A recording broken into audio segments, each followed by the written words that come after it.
first, we start with President Trump's tariffs already hitting your wallet and your retirement plans as markets nosedived. The Dow, the NASDAQ, S&P 500 all suffering their worst day since the early days of the pandemic back in 2020.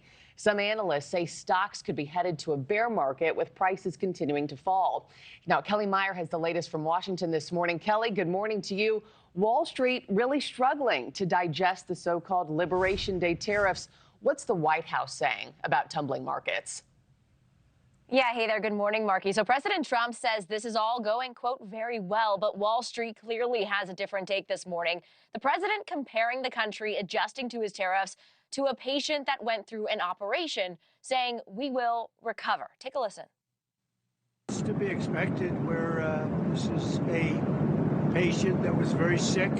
We really inherited a terrible economy, as you know, with a lot of problems. It was a sick patient that went through an operation on Liberation Day, and it's going to be a booming country, a very booming country. It's going to be amazing, actually, and we see it because we have trillions of dollars committed.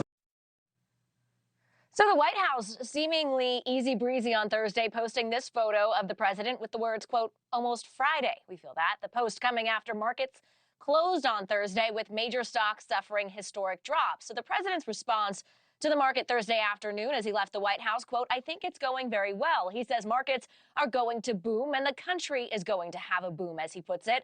Later on Air Force One, Trump told reporters he's open to negotiations, going against a top trade advisor, Peter Navarro, who said earlier that the sweeping tariffs are, quote, not a negotiation. But the president says he's only willing to cut a deal as long as they give us something good, he says.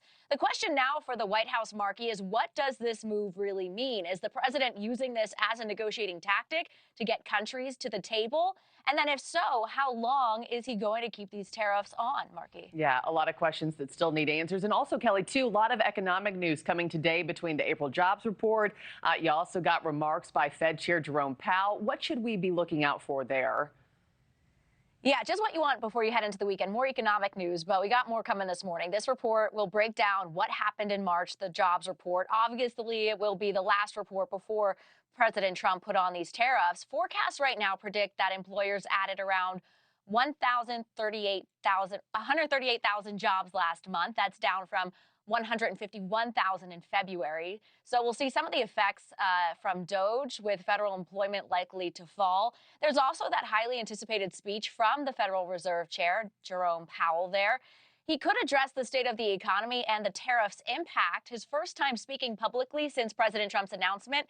And it will be looking to see if Fed officials can look through the tariffs and possibly opening the door to further interest rate cuts. Traders are already betting that the Fed cuts its benchmark rate by 1/4 percentage point at the upcoming May meeting. So that jobs report, 8:30 a.m. Eastern, Powell's speech coming up at 11:25 a.m. Eastern. So we'll be watching for both of those, Markie. Thanks for watching, everybody. Go to joinnn.com to find NewsNation on your television provider. Also, don't forget to click that red subscribe button below to get more of NewsNation's fact-driven, unbiased coverage.